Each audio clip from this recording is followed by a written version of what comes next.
And the pretrial at the Presidential Election Petition Tribunal continues, even as the Independent National Electoral Commission has given up its opportunity to field its own witnesses. Now, according to Inec Council, they say Atiku and the PDP witnesses have done their work for them. What do they mean by that?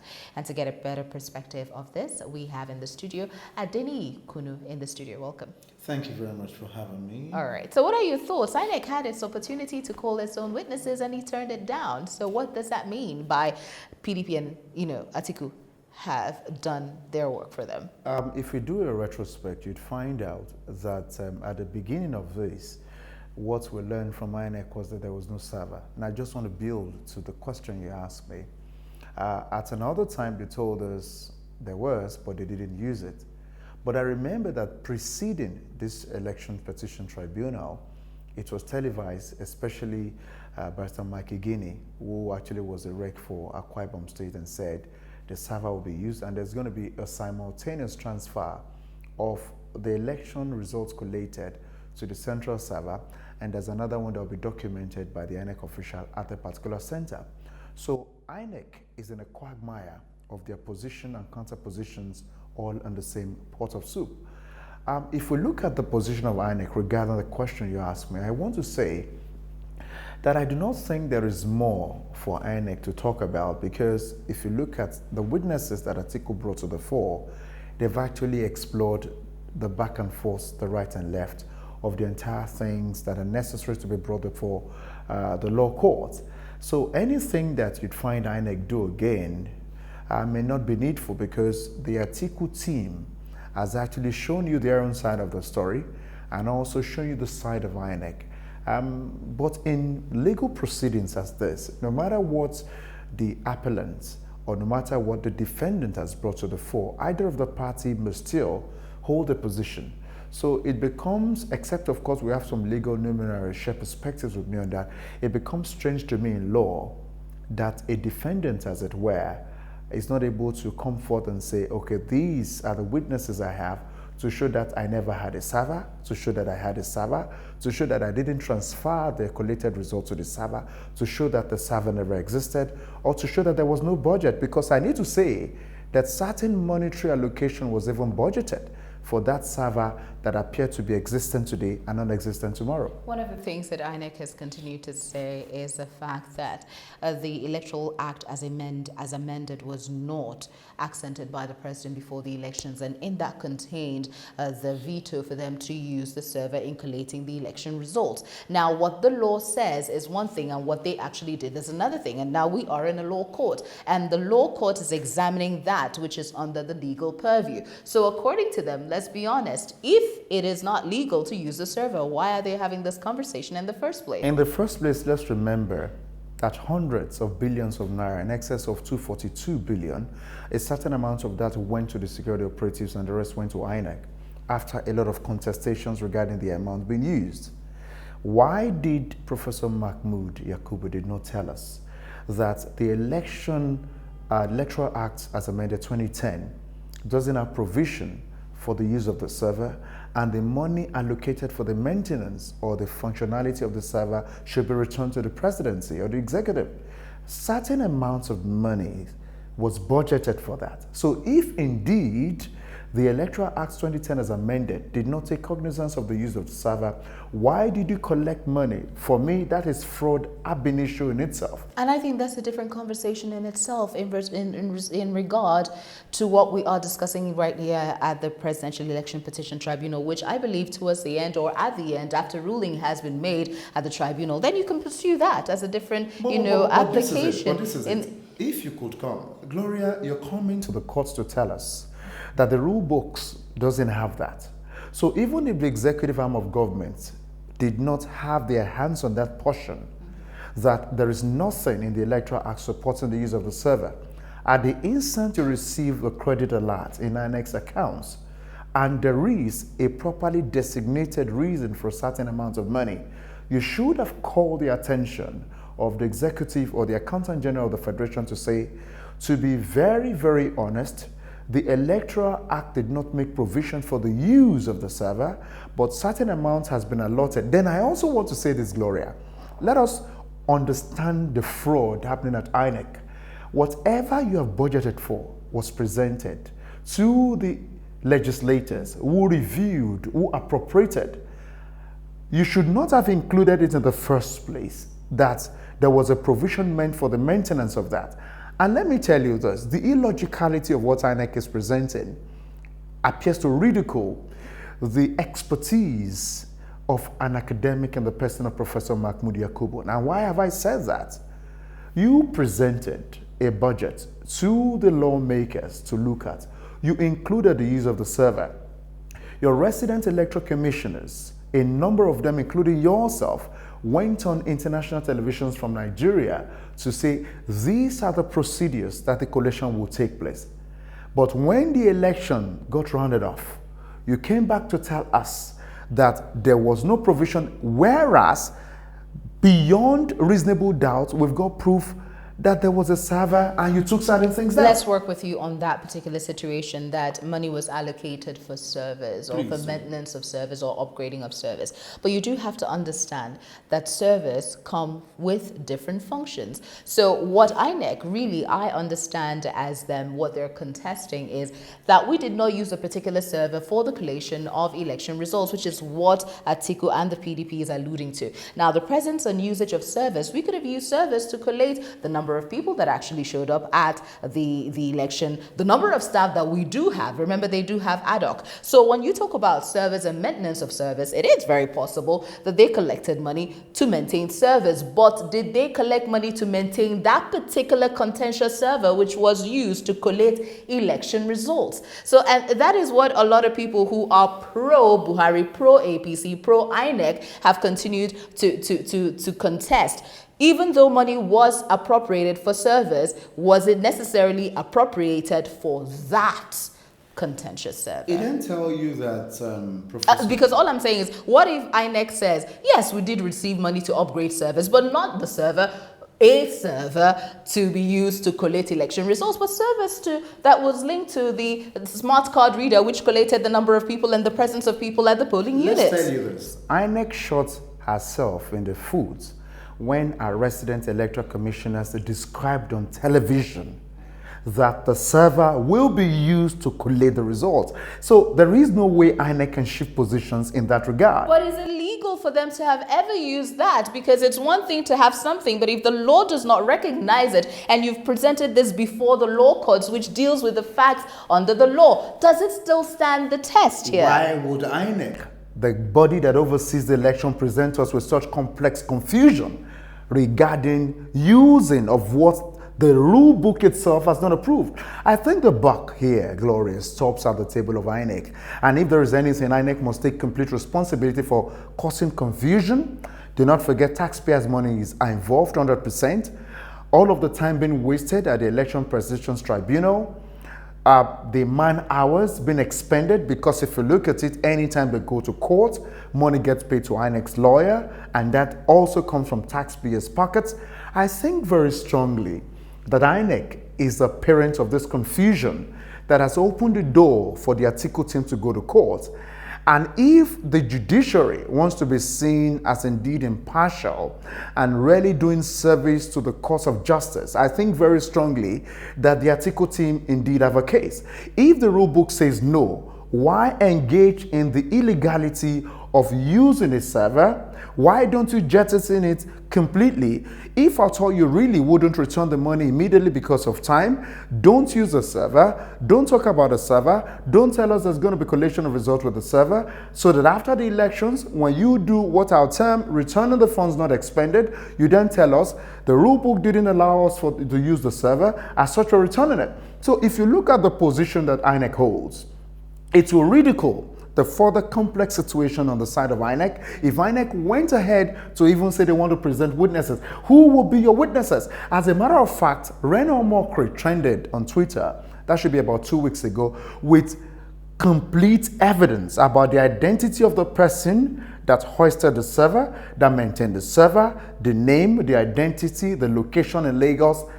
And another sad part for me, Gloria, is the fact that we're talking about turning systems of things and making Nigeria work. A very young man in the category of a youth was responsible for handling the Inec server, does it mean that the youth we appear to depend on to help us achieve the change we want to achieve is the same youth being used in this confusion? But you also have to understand in this situation that the said person, Mr. Tokwe Onika, of that his name, and his partner, they came out on Twitter to also refute Reno Omokri's assertion, saying yes, they were hired by Inec. However, their job was simply to collate and help them configure the smart card readers that are to be used during the election. So who's to prove, what's to show that this or this wasn't? Why a reactive position is the question I asked when I saw that position. Because you have been accused of something that you should react. No, this is it.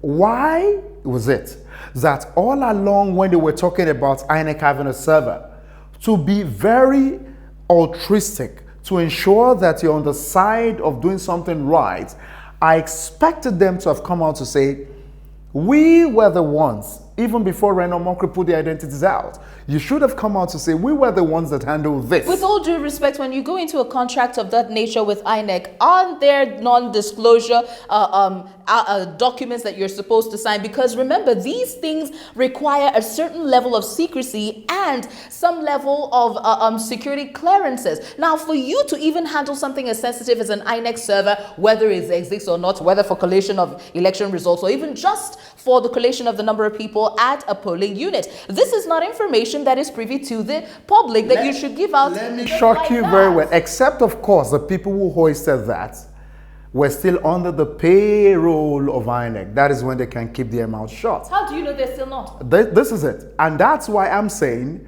that if at all there is non-disclosure agreement, they should not have even reacted. The paymaster should be the one talking for them. They should have shut up completely. But for them to have come out to react to a position they held, non-disclosure agreement shuts your mouth as long as you're under the payroll of those people. So if you did not talk before Reno Omokri held a position, why do you have to talk when your identity got revealed? That is the logic of the statement here, Gloria. Interesting.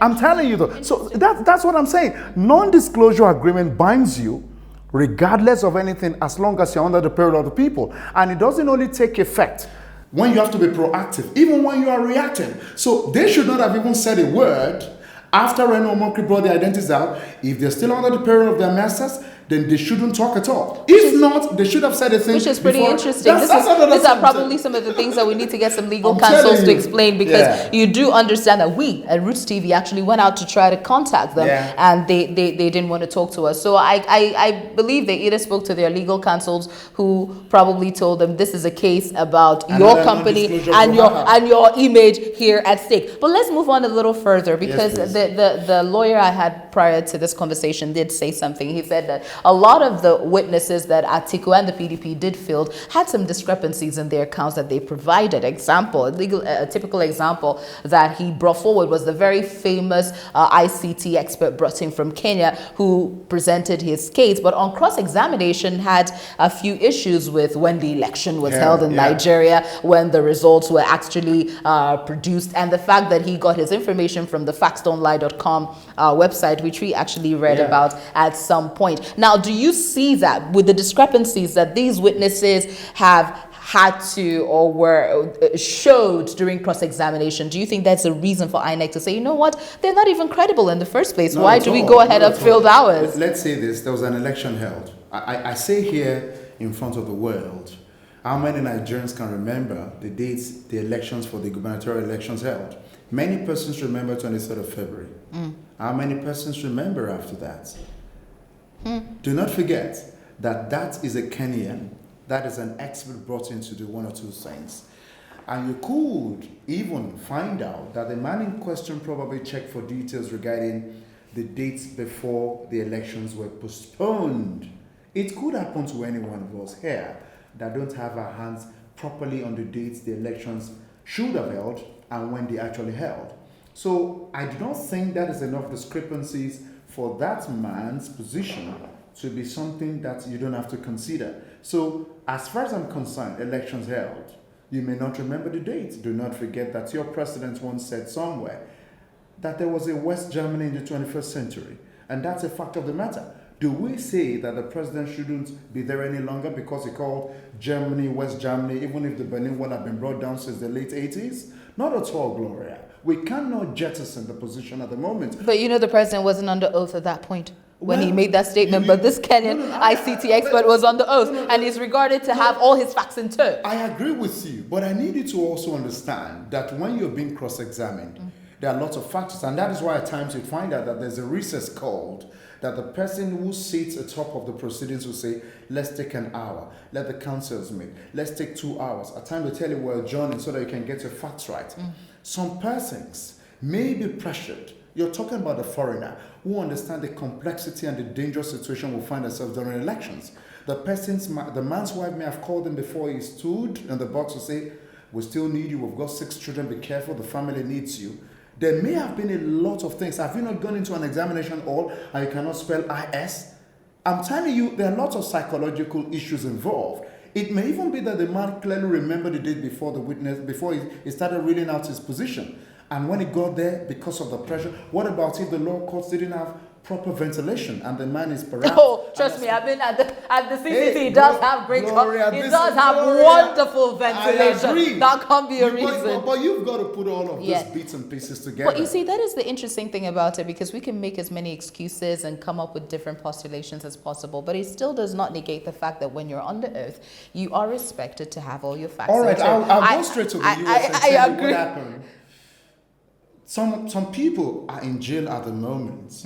The Cohens of this world are in jail because they took an oath and they lied. This person did not tell a lie, but couldn't quite remember that. So that's it. That speaks to the credibility of this particular witness, which is what matters when you are on the stand. The Cohens of this world were worse off if we did a comparative analysis of people who took an oath to not lie, but eventually they told a lie and later retracted the position. This man didn't have to come back to say, I told a lie. The only thing was I didn't quite remember the day the election held. They say because Atiku Abubakar and the PDP are the ones who have brought this complaint before the election petition tribunal, the onus is on them to prove their case. So Inec could simply say, of all of the witnesses they have brought, they really haven't made a case. So there's a no case submission in this matter. Wave it up and let the next respondent move on with that. I'm afraid that there are times the judicial processes of this country should always take cognizance of the issues and not the circumstances surrounding it. When there is evidence brought before the law courts, they should consider the position of both sides based on what has been brought. What's the proof? You don't have to say, although this is there, but was it needful? It shouldn't be. And that is why we need to step up. The Osun State elections, for instance, if we did a proper consideration, I don't think the APC should have had that gone their way. The rerun, to begin with, is actually the beginning of falsehood, is the beginning of not making election counts.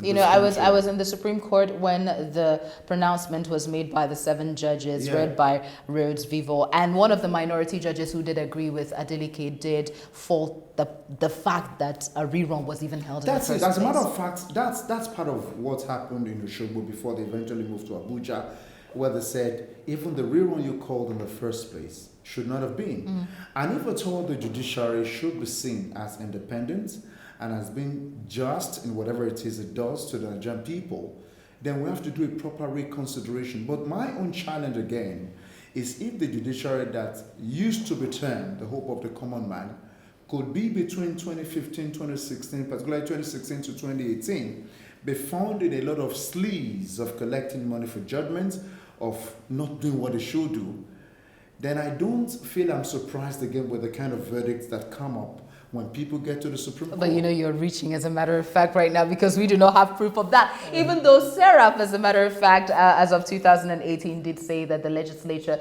is one of the, I don't know how they put it, but they did insinuate, based on their research, that the legislature is very corrupt in terms of the amounts of money that is being paid to judges and all of that in terms of getting any kind of judgment that you want. So Serap has something to that regard, but we don't know what's going on in this particular situation, but we can't say anything. The number one law officer of the land is not Malami, obviously the Chief Justice of Nigeria and the President of Walter Onage. You know all of the intertwines that resulted in, excuse me, the erstwhile CGN of the country. Yes. We know what was found in his bank accounts. We know what was found in Justice Ademola Adeniyi's accounts. We know what was found in a number of them. The one in Bayelsa, his name at times is difficult to actually produce here. We know what they found in their accounts. We know how much they've worked. We know what was said concerning those things they found. Of course, some persons said that the executive arm of government, the EFCC, and all of the anti-corruption agencies did not follow due process to address the issues. But Gloria, you would agree with me that one of the fundamentals of handling a particular thing is, first, are you true in what you're doing? Have you been found to be honest enough? Look at the circumstances again with emphasis that surrounded the erstwhile Chief Justice of Nigeria, such that he eventually had to resign, had to go the way he went. I don't think that should be the zenith of a man who has worked for the greater part of his life throughout the country. Also look at the circumstances that resulted in the current Chief Justice of Nigeria. Even if nobody has said the man in question has actually done anything illicit financially, they've taken him to court here at the FCT because of his age that they reduced by 3 years. If you look at his West African examination council results, he did 5 papers, he passed 3, English wasn't there. Ahmadu Bello University admitted him, he didn't have English, he studied eventually. There are lots of things shrouded in, I won't say in mystery. You know, in as much as I don't think we should get into this conversation, because if we do, there are other things to talk about. Good. So I think we have gotten far away from the presidential election petition tribunal. So we'll hold off this conversation and we'll have it another day. Thank you very much. All right. That's good. So you go to the comment section of this video and give us your thoughts on all of the issues that we have discussed. It was wonderful having you. Thank you very much for having me. Yes, thank you. You've been watching Root Cause right here on Rootstv Nigeria. My name is Gloria Oji Emodi.